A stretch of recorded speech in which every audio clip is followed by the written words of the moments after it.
Bisa nggak begitu? Karena kuncinya satu. Jadi saya sering sampaikan ini, kalau Anda bisa mengendalikan ini luar biasa loh. Hunger, lapar is the first element of self-discipline. Lapar itu adalah elemen pertama dalam kedisiplinan diri kita. If you can control hunger, you can control everything else. Kalau Anda bisa ngontrol lapar, maka Anda bisa banyak kontrol yang lain gitu kan. Kata kuncinya itu, sehingga apa? Baik, kalau sering saya sampaikan, kapan waktu makan terbaik? Waktu makan terbaik, kalau kita nanti bahas bagaimana sains menjelaskan itu dan bagaimana Nabi menjelaskan itu, maka waktu makan terbaik adalah saat matahari terbit dan sebelum matahari tenggelam. Itu waktu makan terbaik. Artinya di situ diberikan kelapangan oleh Allah Subhanahu wa taala untuk kita makan, ya. Wa kulu washrobu wala tusribu, tapi jangan berlebihan kata Allah. Itu konsep awalnya, ya.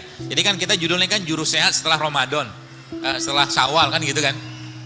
Jadi mudah-mudahan tips ini bisa Anda pakai nanti sehingga Anda tahu ternyata ngobatin penyakit itu gampang banget kalau punya penyakit. Fix your food.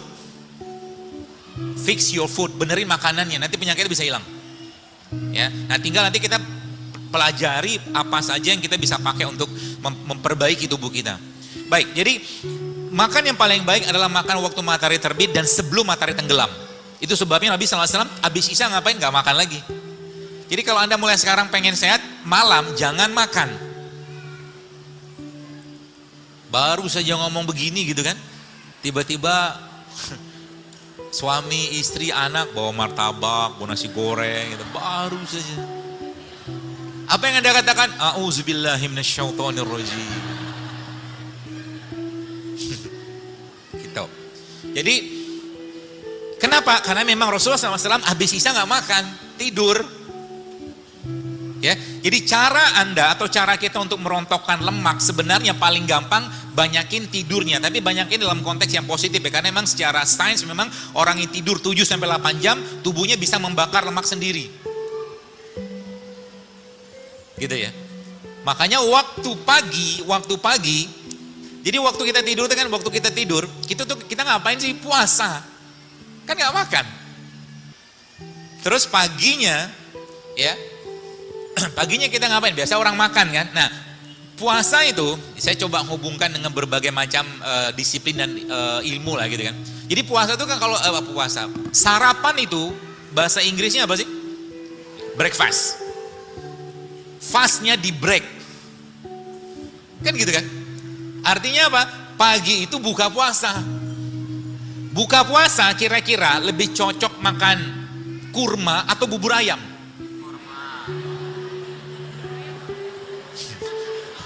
Pengennya kurma dok, tapi kenyataannya bubur ayam. Kalau khilaf sekali sih oke, tapi khilaf berulang-ulang doyan namanya Pak. Khilafnya istiqomah dok. Jadi dari sini kita paham dan itu nanti mulai masuk, kita mulai paham nanti bagaimana cara ngatur makan. Ya, karena memang kata kuncinya atur makanannya. Ya, dari apa yang Nabi sampaikan dan bagaimana sains menjelaskan tentang itu gitu kan. Jadi secara umum Nabi itu contohnya. Jadi Nabi itu apa? Rasulullah SAW Al-Quran berjalan. Apa yang beliau kerjakan itu Al-Quran semua base-nya. Dan wahyu dari Allah Subhanahu Wa Taala kan gitu. Sehingga nanti kita mencontoh Nabi itu ya apa yang beliau kerjakan dan ada pada Al-Quran itulah bagian dari yang mungkin bahasa keren sekarang Tibun Nabawi gitu kan. Tapi bahasa lain saya kan jurusnya Rasulullah. Ya sekarang lagi heboh-heboh banget tuh. Ya, jadi bagaimana kita mengikuti perilaku Nabi mulai dari bangun tidur sampai mau tidur lagi itulah yang kita kerjakan tiap hari gitu kan. Nabi makan apa? Saya sangat yakin kalau seandainya di zaman Nabi itu ada cilok, ada cireng, seblak, Nabi nggak makan. Kenapa? Waktu sahabat radhiyallahu ajmain mereka makan biawak, Nabi nggak makan biawak loh. Betul? Boleh nggak biawak? Boleh, tapi Nabi nggak makan karena yang namanya Nabi itu makannya pasti benar, pasti bagus gitu kan, the best lah gitu kan. Nah kita kan bisa contoh, mungkin tidak semua karena kita juga ya nggak usah bicara kita bukan Nabi, kita nyontoh sahabat itu udah luar biasa gitu kan. Jadi intinya apa yang kita bisa contoh aja. Contoh mungkin Nabi rambutnya kan sampai ke bahu kan gitu. Bisa nggak kita contoh? Ya kalau misalkan kita bawaannya dari dulu memang botak, ya mau contoh apa gitu kan? Gak usah pakai implan rambut, gak usah. Tapi yang bisa kita contoh misalkan Nabi six pack gitu kan. Kalau bahasa hadis itu kan perut Nabi itu kan seperti batu bersusun. Jadi kalau Anda katakanlah pengen six pack, boleh nggak? Boleh, karena Nabi begini gitu kan. Gitu. Jadi istrinya kan seneng ngelihatnya. Jangan buka aib gitulah Mas. Enggak masih untuk apa six pack atau one pack? Iya. Gitu ya. Jadi perempuan juga sama lah begitu. Jadi cobalah kalau ada saya dengar satu ceramah gitu kan. Ada suami itu tanya, jadi kalau perempuan tuh bermake up, pasti suaminya tanya mau kemana gitu kan. Jarang dia make up untuk suaminya gitu kan. Jadi dia berhias-hias itu untuk di luar, kita nggak bahas itu lah. Baik, jadi makan terbaik kapan? Makan terbaik itu waktu hormon laparnya lagi tinggi-tingginya. Kapan? Siang.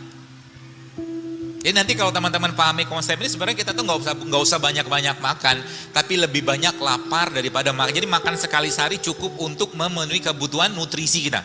Sehari aja cukup. Ya, kalau mau. Jadi nanti challenge-nya gimana? Challenge-nya begitu nanti.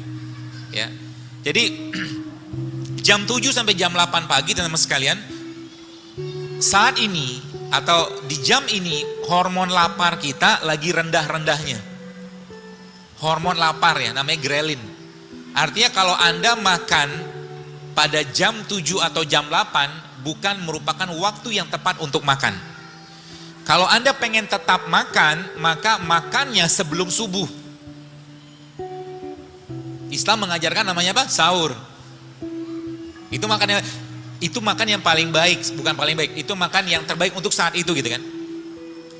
Apa yang dimakan? Nah ini yang kita perlu pahami. Zaman sekarang banyak orang nggak ngerti apa yang dimakan. Allah Subhanahu wa taala sudah sampaikan dalam surat Abasa, "Falyanzuril insana ila ta'ami anna sababna ma sabba." Jadi Allah katakan, tidakkah kau perhatikan apa yang kalian makan gitu kan tiap hari? Contoh gini. Teman-teman pernah berpikir nggak ketika kita makan apa ya? Gorengan lah yang paling gampang. Ya saya tidak anti gorengan sih ya, tapi saya jarang makan gorengan. Ya, di depan gorengan saya tidak akan caci gorengan, tapi saya tidak makan karena adabnya begitu. Kan gorengan nggak ada sekarang. Saya ngomong tentang gorengan gitu kan. Jadi jangan bilang oh dokter mencaci makanan, oh nggak ada makanannya. Saya ceritain tentang mereka gitu loh. Sekarang. Dan kita harus tahu juga. Kenapa harus tahu? Karena memang gini. Kita bicara misalkan gini, kalau Anda paham ini maka nanti Anda akan mulai mikir apa yang mau Anda makan. Kenapa? Ketika Anda makan sesuatu maka pilihannya yang dimakan itu jadi bibit penyakit atau jadi sesuatu yang menyehatkan kita gitu loh. Dan Anda sudah jadi di sini nafsunya bermain. Contoh, Anda disuguhin buah, Anda disuguhi gorengan. Kalau Anda pilih atau kita pilih nafsu yang lebih utama, maka kita akan pilih gorengan, betul? Tapi kalau kita pakai akal kita, pakai iman kita, maka kita akan pilih buah. Gitu. Kalau udah sampai pada begitu, maka apa yang terjadi tiap hari itu kita akan seperti itu. Yang dimakan tuh benar terus gitu kan. Kenapa? Karena kemarin ada teman yang nge-WA saya. 10 tahun yang lalu, saya sudah pernah tulis di Twitter, zaman Twitter. Saya bilang, suatu hari kelak, Indonesia ini akan kebanjiran autoimun kalau pola makan masih kayak begini. Ternyata benar sekarang. Autoimun kan luar biasa sekarang. Lupus lah, rematik lah, banyak banget. Gara-gara apa? Gara-gara orang nggak ngerti apa yang dia makan. Orang kampung zaman dulu nggak ngerti sosis, Pak. Betul? Orang kampung dulu nggak ngerti nugget loh. Orang kampung dulu nggak ngerti makanan atau minuman kemasan. Mereka minumnya air kelapa. Kan gitu. Tapi sekarang yang dimakan mereka apa? Sebagian besar sudah kemasan semua. Kata kunci pertama mulai sekarang, avoid processed food. Jadi kalau Anda mau sehat mulai sekarang, hindari semua makanan yang diolah. Jadi kalau Anda pengen makan makan bakso, boleh nggak? Boleh sekali-sekali. Tapi Anda makan bakso itu pengen makan dagingnya, tepungnya, atau rasanya. Kalau Anda pengen makan dagingnya, maka makan daging, bikin sup ikan, bikin apa gitu loh. Tapi kalau Anda pengen makan rasanya, maka kita sudah kecanduan. Nah, ini saya sampaikan berulang-ulang. Bagi Anda yang ada kalimat ini keluar dari lisan Anda mengatakan, kalau saya tidak minum kopi pagi-pagi, saya pusing, maka Anda sakau seperti orang narkoba. Jadi makanan itu juga bisa memberikan kecanduan seperti halnya obat dan alkohol. sama dia. Kalau pagi-pagi saya tidak minum teh, maka saya bisa lemes. Kalau udah kayak begini kata-kata yang keluar, maka bisa dipastikan kita sudah, kalau bahasa saya sudah saka, udah kecanduan dengan makanan atau minuman tadi. Ya, maka dari sini kita akan belajar bagaimana cara mengatasinya. Cara mengatasinya, dan yang penting sih pola sebenarnya. Kalau polanya paham, nanti teman-teman bisa memilih-milih apa yang harus dimakan, apa yang harus diminum. Ya, jadi kunci pertama adalah bahwa semua isi badan kita ini yang ngolah siapa? Yang ngolah perut kan? Yang ngolah perut. Maka kata kuncinya ada di perut. Kalau kita bicara di perut teman-teman sekalian, maka ada 3 poin yang Anda perlu pahami di perut. Perut itu obatnya apa? Puasa, yang pertama. Perut itu obatnya apa? Prebiotik, yang kedua. Perut itu obatnya apa? Probiotik. Apakah Nabi mengajarkan atau menyampaikan ini? Tidak secara spesifik. Tapi Nabi menunjukkan pola-pola itu gitu. Dan kita contoh itu. Contoh misalkan kalau Anda yang pernah buat air rendeman kurma. Air rendeman kurma itu apa sebenarnya? Kurma itu prebiotik. Kurma prebiotik. Dan pernah saya sampaikan bahwa kalau Anda pengen makan buah dan sayur, maka makanlah semuanya. Contoh, Anda misalkan pengen makan semangka. Semangka itu dari bagian kulit hijaunya sampai bijinya sampai dagingnya bermanfaat semua. Ya. Kalau kedondong gimana dok? Gitu kan? Kedondong sih saya belum dapat datanya. Tapi kalau semangka itu sangat bagus. Ya, bijinya bagus, bahkan bijinya bisa dipakai untuk membantu kesuburan pria dan wanita. Anggur juga sama. Ya, anggur itu bijinya itu punya minyak, yang minyak itu dia berperan sangat baik untuk melenturkan pembuluh darah kita, jantung semua. Itu minyak biji anggur namanya. Jadi apa-apa yang Allah ciptakan itu semuanya pasti bermanfaat. Kenapa sekarang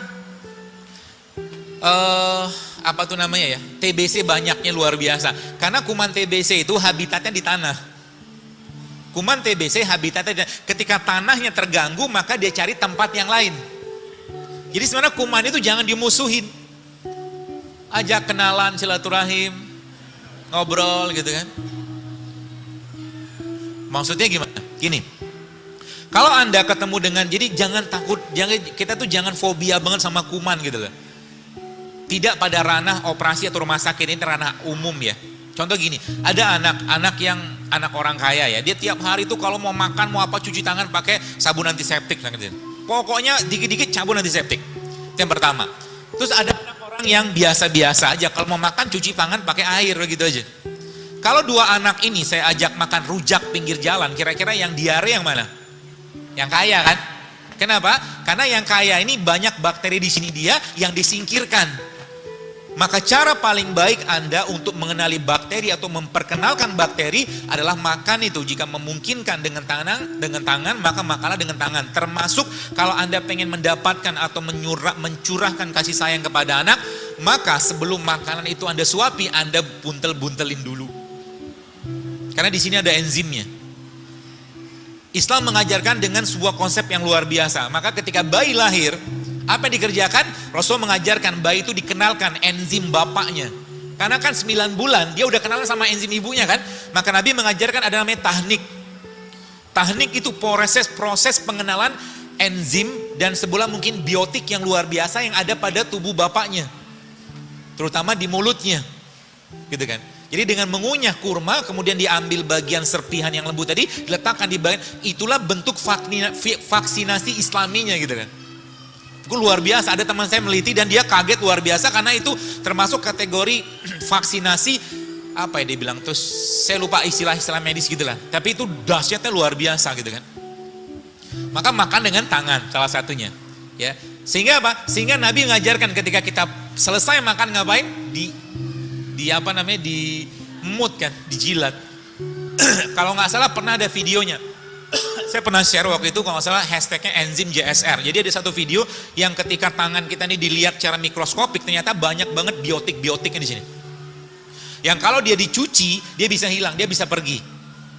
Ya, maka jangan berikan atau jangan sering musuhin mereka dengan memberikan bahan kimia. Ibu-ibu mungkin kalau mungkin saya boleh tanya sedikit, Anda pernah ngitung nggak? dari mulai Anda bangun tidur, atau mungkin Anda bersiap yang bekerja, ada berapa bahan kimia yang masuk ke badan Anda? Banyak banget. Dan Anda tidak tahu bahwa salah satu bahan kimia tadi itu jenisnya pestisida misalkan. Contohnya apa? Triklosan. Triklosan itu pestisida. Ada di mana? Sabun. Gitu loh. Nyerap nggak masuk badan? Nyerap masuk badan. Ya, seterusnya lah kayak begitu. Jadi tadi pagi ada saya nulis di Telegram, saya katakan itu saya dapat dari akun Food Meter tuh dokter-dokter juga, dia average woman itu wanita pagi-pagi itu satu hari dari seharian gitu kan ada 160 jenis bahan kimia yang masuk ke badannya. Dan masuk dari mana? Masuk dari kulit. Sampo, odol, apalagi namanya sabun gitu kan, banyak banget. Ya, jadi banyak. Jadi kita harus ngerti juga gitu kan. Dan kita nggak bisa ngontrol mereka, tapi kita bisa mengontrol yang masuk dalam badan kita. Baik, jadi kalau kita bicara tentang perut tadi, kata kuncinya apa? Kata kuncinya ada pada perut. Maka kalau bicara perut, teman-teman sekalian, yang perlu Anda yang perlu Anda pikirkan adalah bagaimana Anda menyenangkan isi perutnya. Cara menyenangkan perut kita sebenarnya tidak lain tidak bukan dengan cara apa? Dengan cara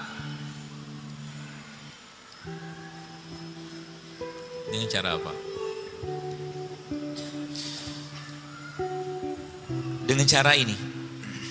Jadi mulai sekarang, saran saya sih ya, mulailah lebih sering laparnya daripada kenyangnya. Mulai sekarang. Terutama bagi Anda yang pertama, ada rules-nya sebenarnya. Rules pertamanya adalah Anda yang berat badan Anda di atas rata-rata, which is itu overweight atau obese. Yang pertama. Yang kedua, Anda yang punya banyak masalah kesehatan. Mark Twain katakan, dia kata a little starvation, dia katakan sedikit lapar itu jauh lebih baik daripada obat manapun. Kenapa? Baik, saya cerita begini, biar gampang dicerna. Saya punya harimau, contohnya, contoh aja fiktif. Harimau ini kalau satu hari saya kasih 10 kg daging untuk makan tiap hari, lalu pada satu hari harimau tadi, teman-teman sekalian, saya nggak kasih 10 kg daging, tapi harimau tersebut saya kasih cuma 1 kg daging saja. Artinya ada sekitar 90% kalorinya dia, nutrisi dia yang saya batasin. Apa yang terjadi? Yang terjadi adalah harimau saya tadi saya bawa ke kerumunan orang. Apa yang akan berlaku? Yang akan berlaku adalah harimau tadi pasti akan makan orang, kan gitu. Tubuh kita juga sama. Nanti Anda akan mulai paham kenapa olahraga terbaik itu justru malah saat berpuasa. Saat perut Anda lapar, maka olahragalah. Kenapa? Karena tubuh kita, bahasa saya itu berubah menjadi singa lapar. Singa lapar, kalau singa lapar maka apa yang terjadi? Dia akan menguras atau dia akan mengambil bagian-bagian energi yang gak kepake atau lebih gampang dipakai. Bagaimana polanya begini? Polanya begini. Ketika kita bicara tentang apa yang masuk dalam tubuh kita, teman sekalian, maka kalau Anda makan nasi itu isinya apa sih? Karbohidrat. Karbohidrat, glukosa. Kalau nggak kepake, maka dia akan dimasukkan atau diubah menjadi namanya glikogen. Oke, diubah menjadi glikogen. Kalau glikogen yang nggak kepake, maka dia akan diubah menjadi lemak. Jadi kalau Anda makan, ada orang tanya, dokter saya kan nggak makan lemak, benar, tapi Anda makan nasi kan? Karena nasi yang dimakan berubah jadi lemak. Jelas ya? Nah, si lemaknya ini disimpan di mana? Disimpan di liver. Maka kita mengenal ada nama istilah fatty liver. Oke? Nah, ini yang si glikogennya ini disimpan di jaringan. Kalau saya mengistilahkan ini sebagai freezer sama kulkas. Jadi kalau nanti teman-teman tahu konsep ini sebenarnya banyak penyakit-penyakit seperti PCO, endometriosis, kolesterol bisa hilang dengan ini, coba. Asal mau aja. Mau apa? Mau mengikuti polanya. Ya. Nah, jadi kalau kita bicara tentang kulkas atau freezer atau chiller, kalau ibu-ibu atau bapak-bapak nyimpan makanan, lebih gampang di defrost. Defrost itu dihilangkan bekunya tadi, produk makanan yang ada di freezer atau yang di kulkas. Kan yang di freezer lebih susah, lebih susah yang di freezer. Jadi freezer itu udah beku banget. Kita butuh berapa lama, berapa banyak atau berapa waktu untuk mendefrost. Nah, tubuh kita juga sama. Jadi ketika seandainya Anda punya penyakit, ini keywordnya ya, Anda punya penyakit yang tidak hilang-hilang juga dengan herbal, dengan apapun obatnya, maka kata kuncinya apa? Lamain puasanya. Paham ya? Lamain puasanya. Dan puasa adalah bentuk yang luar biasa, ya, dari sebuah bentuk. Makanya sebenarnya kalau ada kata-kata dalam surat Al-Baqarah yang kita sering baca di Ramadan, wa in tasumu khairul lakum in kuntum ta'lamun. Kata Allah, dan puasa itu jauh lebih baik bagimu jika engkau mengetahuinya. Maka kata kuncinya apa? Kata kuncinya misalkan nih kita puasa. Ini saya kasih langsung clue-nya ya. Anda puasa, misalkan puasa Senin Kamis atau puasa Daud atau puasa Ayam Mubid gitu kan. Sahur jam 4 misalkan. 4 ke 4 sore sudah 12 jam. Jadi 12 jam. Jadi sebenarnya ada quote yang lain. Selama Anda menzolimi atau selama kita menzolimi dan nyampahin badan kita, selama itu pula kita juga puasa harusnya. Kenapa? Mungkin teman-teman gak mikir ya, belum mikir gitu kan. Tubuh kita itu organ yang sangat sensitif. Anda mungkin akan ketemu dengan anak-anak yang tiba-tiba gara-gara makan udang 1 potong langsung muncul alergi, ada gak? Makanan yang kita makan bukan cuma jadi kalori, bukan jadi sel, bukan jadi otot, tapi dia juga akan menjadi bagian dari gen tubuh kita. Artinya apa? Kenapa sekarang banyak laki-laki perempuan ketika mereka sudah menikah susah punya anak? Karena sebelum menikahnya dia ngapain? Nyampah kalau bahasa saya. Jadi kalau tiap hari si ikhwan atau akhwat ini tiap hari makan yang nggak sehat, maka dia sedang mempersiapkan gen atau generasi yang gennya cacat. Buktinya apa? Ya kita lihat sekarang begitu banyak dan begitu luar biasanya penyakit-penyakit yang dulu nggak ada. Kemarin saya ketemu dengan pas lagi ke mall, ada keperluan sama istri sama anak-anak, terus ketemu dengan bapak-bapak. Ternyata dia ngikut saya di Instagram, dia cerita panjang lebar. Jadi dia itu waktu menikahnya, sebelum menikah dia sudah hidup sehat gitu kan. Kemudian hamil istrinya, sempat keguguran gitu kan, abis itu nyampah. Setelah nyampah itu 3 tahun susah banget punya anak. Itu saya bilang kuncinya di situ, saya bilang. Jadi nyampahnya Anda itu membuat semua metabolisme atau semua organ tubuh kita itu bekerjanya akhirnya tidak optimal lagi. Nah ini yang bahasa saya itu spare part, ya tanda kutip gitu kan. Jadi kalau kita bicara tentang tubuh kita ini diberikan Allah spare part untuk mengolah atau mendetoks tubuhnya sendiri. Ya. Jadi jam 4 sampai jam 4 sudah 12 jam. Maka caranya gimana? Caranya teman-teman sekalian, Anda jangan masukin lagi produk makanan, minuman yang dia bisa nangkring di mana? Di kulkas. Maksudnya gimana? Jadi gini. Mana kotak saya tadi? Isi dari kulkas tadi apa? Glikogen kan? Sumbernya apa? Glukosa kan? Artinya sekarang kalau Anda mau mengakses freezernya atau chillernya, maka kata kuncinya apa? Jangan nambahin lagi beban di sel atau otot kita untuk mengurai glukosa yang masuk. Artinya yang Anda makan, yang Anda minum harus rendah kalori.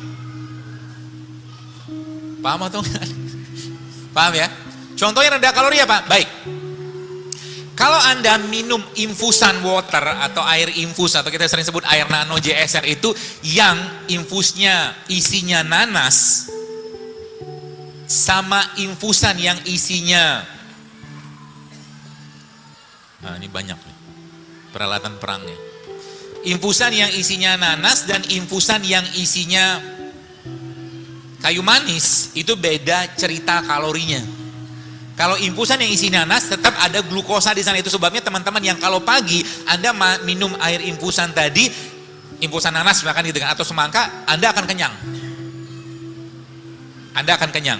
Tapi kalau Anda yang Anda makan, yang Anda minum katakanlah pagi-pagi itu misalkan infusannya kayu manis, ketumbar misalkan, atau mungkin jahe, baik itu diseduh atau mungkin di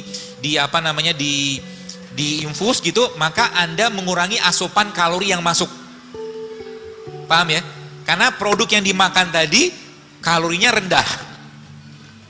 Jadi pagi-pagi itu bagusnya gimana? Pagi-pagi saya katakan sekali lagi kan, pagi-pagi itu sebaiknya mulai sekarang jangan banyak makan. Pagi-pagi. Sarapan itu mulai sekarang jangan banyak makan. Bagaimana kita ngaturnya sederhana sekali teman sekali. Jadi pagi-pagi itu sebenarnya Anda bisa mengkonsumsi beberapa jenis produk makanan.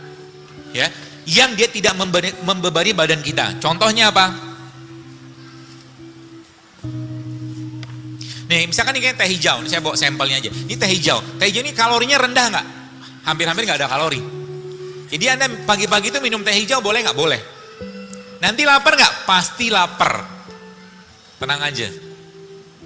Kalau sudah lapar, maka apa yang Anda kerjakan? Biarin aja. Karena lapar itu biasanya cuma setengah jam.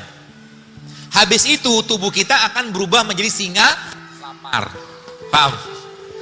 Jadi sehingga nanti apa? Tiba-tiba Anda ngukur berat badan, turun sendiri dia. Kenapa? Yang diakses sama singa tadi siapa? Chillernya. Paham ya? Artinya apa? Artinya, dokter kok mirip keto? Ini bukan keto.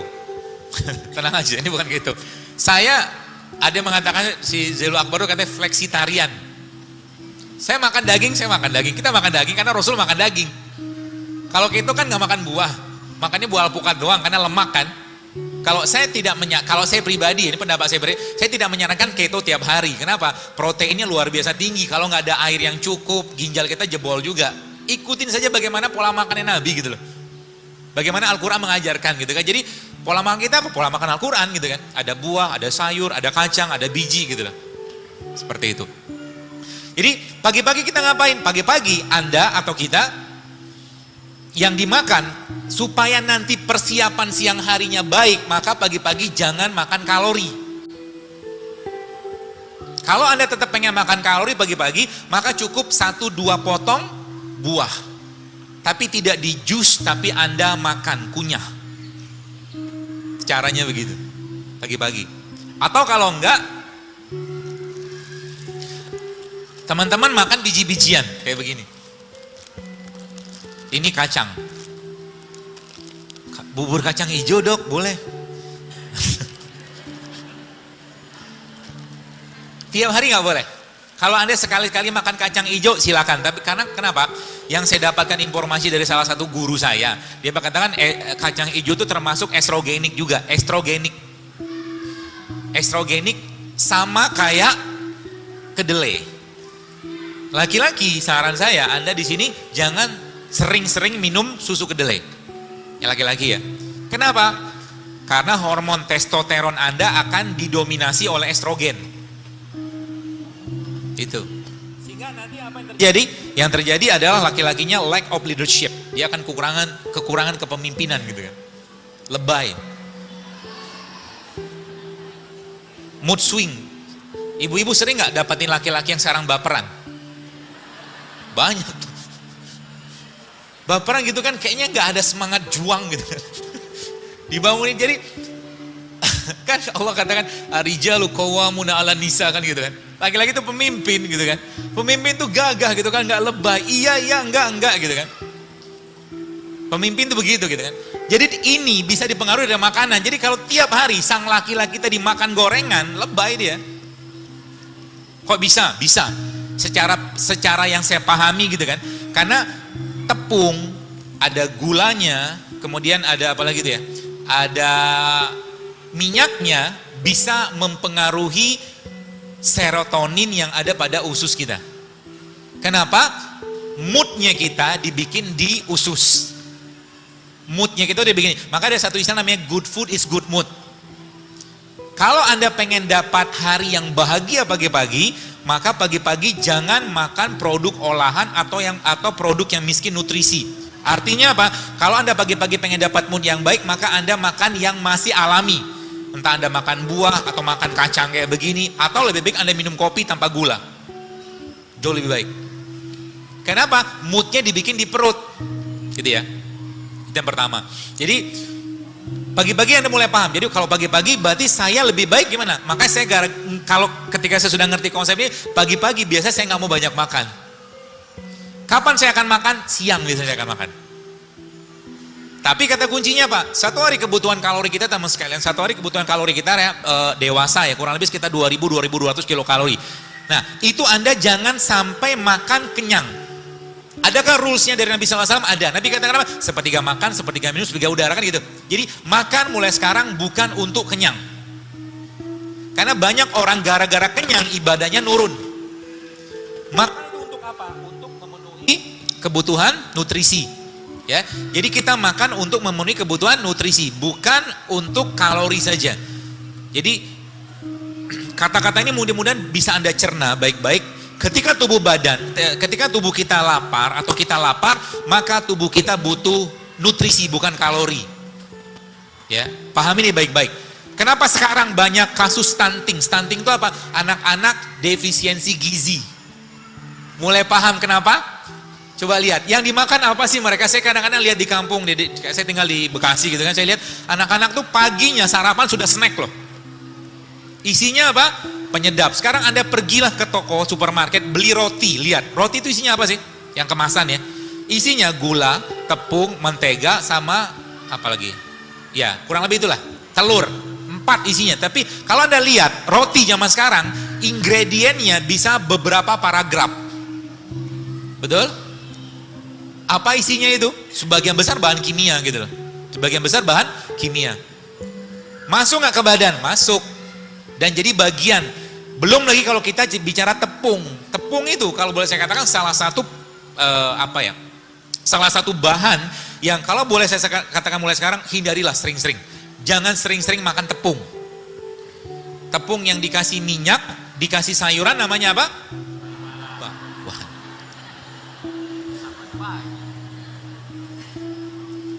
Dari situ nanti teman-teman mulai paham. Kenapa Nabi mengajarkan kepada kita. Baik, kalau ada makanan yang kita makan, lalu kita ngantuk gara-gara makanan tadi, maka kata kuncinya apa? Kata kuncinya tubuh kita nggak bisa ngolah makanan tadi, atau makan yang dimakan miskin nutrisi.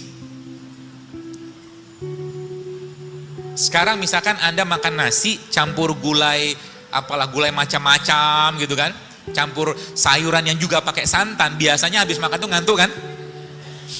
Kenapa? Karena yang dimakan nggak bisa diolah badan. Kalau tubuh nggak bisa ngolah, maka apa yang terjadi? Tubuh minta istirahat. Itu sebabnya kalau bahasa saya tadi, kenapa makan itu terbaik siang hari? Maka Islam mengajarkan supaya makannya baik, supaya tubuhnya siap dengan enzim, maka Rasulullah mengajarkan namanya apa? Tidur siang. Jadi sebelum, katakanlah Anda makan jam 1 nih, setengah 12 tidur dulu untuk mengistirahatkan enzim. Dan Nabi mengatakan apa? Tidur siang itu adalah untuk persiapan malam hari. Gitu. Maka tidur siang. Biasakan tidur siang mulai sekarang. Berapa lama? Jangan lebih dari 30 menit. Jangan lebih dari 30 menit. Dr. Hiromisinya salah satu dokter pencernaan di Amerika, dia katakan tidur siang itu perannya salah satunya adalah untuk menguatkan fungsi jantung, kata beliau begitu. Ya. Jadi mulai sekarang bagaimana pola-pola itu Anda kerjakan. Lalu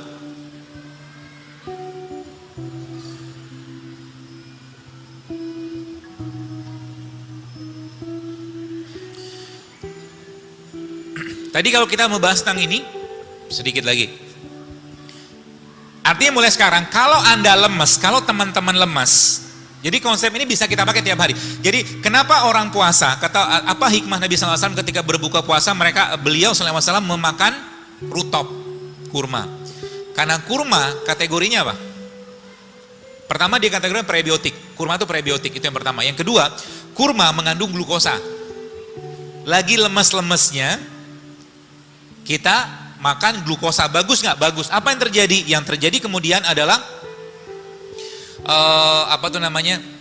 tubuh kedapatan atau terasup energi, sehingga kita lebih berenergi ketika berpuasa. Tapi beda ceritanya kalau seandainya Anda sahur tidak menggunakan kurma, ya. Kenapa tidak menggunakan kurma? Boleh nggak pakai kurma? Boleh, tapi kurma jangan banyak-banyak. Satu hari kalau boleh saya sarankan, terutama ibu-ibu yang mau promil ya. Promil itu sebenarnya gampang. 3 ini Anda makan mulai tiap hari. Madu 1 sendok teh, zaitun 1 sendok, madu 1 sendok makan, zaitun 1 sendok makan, kurma 7 butir. Makan tuh mulai sekarang. Kurma prebiotiknya, madu asam aminonya, zaitun lemaknya, udah cukup. Jadi 3 ini aja Anda makan tiap hari, itu perut kita akan sangat merasa apa ya, berterima kasih lah gitu kan, seperti itu. Banyak banget.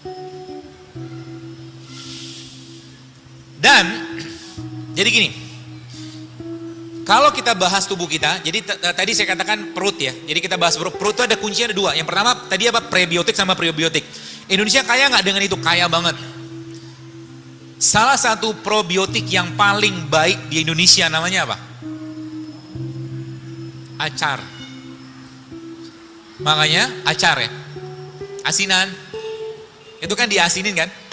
Asin itu pakai apa? Pakai gula, pakai garam. Lalu muncullah biotik di sana. Gitu loh.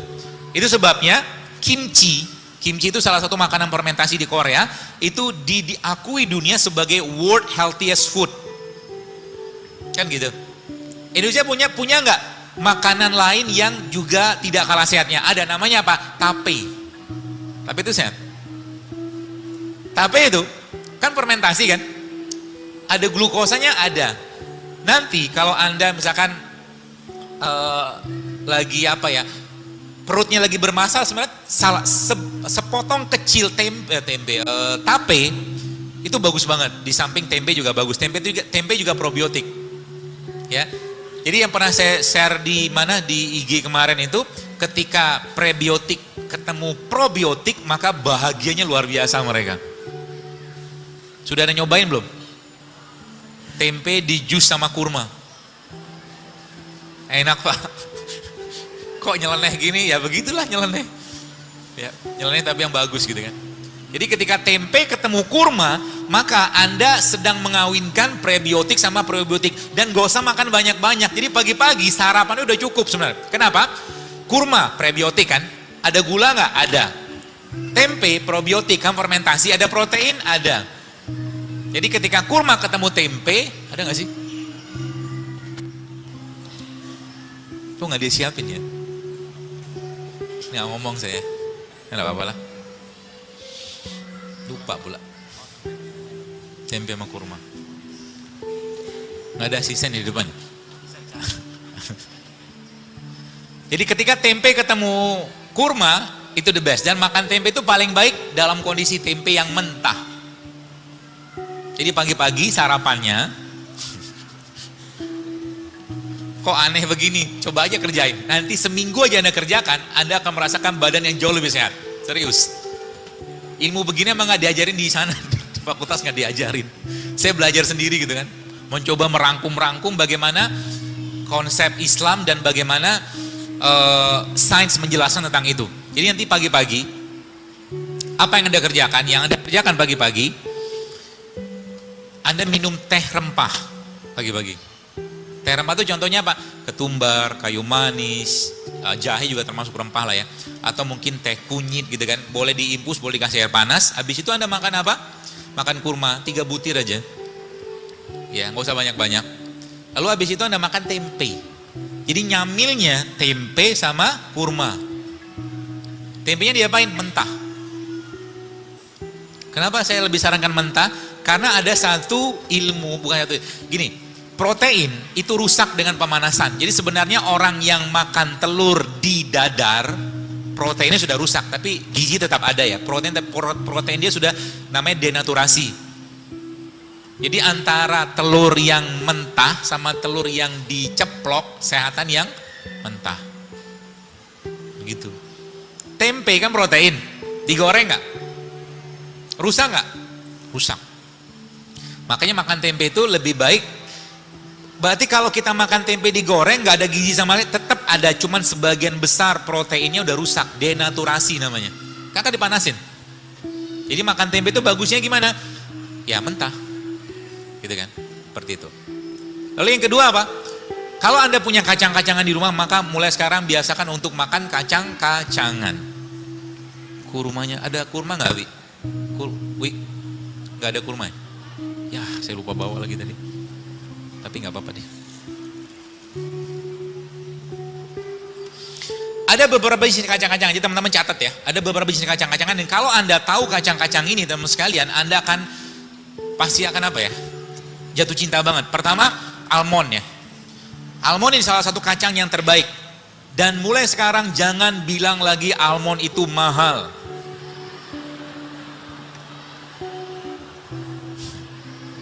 Kenapa? Karena kalau kita tidak mengupgrade isi pikiran kita, sampai kapanpun kita tidak akan bisa beli, serius. Saya kasih tahu sedikit rahasia saya. Saya ya, karena memang saya mendidik mental saya itu bukan mental kerupuk. Kalau saya pengen sesuatu, maka saya langsung ngomong sama benda itu dan ngomong sama Allah. Terutama ngomong sama dalam bentuk doa. Contoh, saya pernah pengen beli jam. Saya pernah ceritain, jam itu sekitar 5 tahun lalu saya pernah pengen beli, dan untuk saya harganya lumayan. Saat itu gitu kan, saya lihat jam itu harganya berapa juta gitu kan, tapi saya pengen gitu kan. Saya bilang sama Allah, ya Allah tolong murahkan jam ini untuk saya. Begitu. Terus apa yang terjadi? Yang terjadi adalah, tidak ada setahun jam itu bisa saya beli. Begitu terus. Jadi kalau kita, gini, orang yang berdoa dan yakin pada Allah, ya memang dia dalam imannya, dalam hatinya, dalam dirinya memang meyakini bahwa Allah memang maha memberi gitu kan. Makanya Nabi katakan apa? Kalau udah bicara doa, doa itu jangan tanggung-tanggung gitu kan. Saya tanya dan jujur aja jawab. Pernahkah Anda berdoa, ya Allah berikan aku rezeki sebagaimana rezeki yang kau berikan pada Utsman bin Affan dan Abdurrahman bin Auf atau Tolha atau Zubair, sehingga saya bisa bersodakoh seperti sodakohnya mereka. Pernah doa kayak begitu? Akhirnya kan di rumah kayak begini aja kan? Doa aja takut gitu kan. Apalagi ada satu, ini joke saya aja gitu kan, diajakin kaya misalkan gitu kan, diajakin kaya gitu kan, luar biasa takut, maaf dok, gak bisa. Nenek saya miskin, kakek saya miskin, ini contoh aja ya. Orang tua saya miskin, kalau saya kaya ini merusak tataran kemiskinan keluarga saya gitu. Contoh aja, joke aja. Ya, kenapa bisa begitu? Makanya kalau bicara doa jangan tanggung-tanggung gitu loh. Apa mahalnya kacang almond bagi Allah gitu? Ya mungkin boleh saya katakan dulu juga saya nggak beli kacang almond, katanya mikir juga tanda kutip, bukan saya mengatakan mahal, bukan, tapi saya mikir buat apa. Tapi sekarang akhirnya kacang almond itu terus datang ke rumah saya hampir tiap saat gitu kan, ada orang kirim segala macam gitu loh. Kurma, sekarang saya nggak beli kurma, dikirimin terus kurma gitu kan. Gara-gara apa? Mungkin saya pikir gara-gara saya mempromosikan produknya Allah gitu kan. Nggak habis-habis loh. Kurma, rutop, segala macam dikirimin terus gitu kan. Saya bilang, bahkan saya ada beberapa toko itu saya bilang tolong jangan kirim lagi ke saya bilang saya mau bayar. Karena saya bukan mental gratisan, saya bilang. Saya nggak mau, kalau mau kasih diskon silakan, tapi jangan kirim terus. Saya bilang saya nggak enak, saya nggak mau hutang budi sama Anda, saya bilang. Ada toko tuh saya bilang dia minta alamat. Saya nggak mau. Jangan kirim dan jangan minta endorse sama saya, karena saya nggak akan bawa endorse, saya bilang. Gitu loh. Jadi almond murah nggak? Murahnya jangan nangis gitu. Santai aja lah. Murah gitu kan. Murah. Mau berapa kilo gitu kan. Tuh. Apa fungsi almond? Baik. Almond itu teman sekalian, dia mengandung, kalau Anda rutin makan almond berapa banyak? 7 butir aja atau 7 almond di tiap hari, maka resiko jantung kita akan menurun. Penyakit jantung. Kenapa? Karena dalam almond ini dia tinggi banget magnesium. Adakah penelitiannya? Ada. Ada satu buku saya baca judulnya How Not to Die. Buku itu dikarang seorang dokter di Amerika. Dia ceritakan tentang ternyata banyak makanan-makanan kalau kita rutin makan, itu ternyata bukan hanya kolesterol gitu kan, banyak lagi yang lain bisa hilang dengan itu. Jadi almond. Dan dia tinggi banget antioksidannya. Ibu-ibu, terusnya ibu-ibu ya, Anda tidak perlu banyak make-up-an. Kalau Anda mengasup mineral, vitamin E cukup, maka apa yang tadi, muka Anda akan glowing sendiri. Serius, saya sudah banyak banget dapat DM yang terbaca tapi tidak saya reply, dia cerita gitu kan, ibu-ibu segala macam, dok ini banyak teman-teman saya yang bilang katanya kok muka saya sekarang lagi kinclong banget sekarang, saya bilang. Ya iyalah, saya bilang, kenapa? Kalau belum waktunya tua dia akan balik. sel kita itu. Makanya jangan racuni badan kita dengan bahan-bahan kimia mulai sekarang. Ya, sabun, odol. Saya di rumah pakai odol nggak? Pakai. Odol tuh banyak bahan kimianya nggak? Banyak. Maka saya pakai odol. Kalau nggak ketemu odol yang non fluoride, saya akan pakai odol biasa. Berapa dosisnya atau berapa banyak? Saya akan pakai odol beras dibagi 3, tuh ukuran odol saya. Sudah pernah lihat isi odol apa? Sudah pernah lihat gini? Bukan nakut-nakut, ini faktanya begitu gitu kan, ya mau diapain lagi? Di Amerika odol itu ada peringatan. Peringatannya apa? Jika tertelan anak-anak maka segera hubungi pusat penanganan keracunan setempat, CDC namanya. Itu di Amerika. Sekarang beberapa odol pun sudah ada peringatan itu. Karena emang bahan di situ emang nggak cocok kalau tertelan.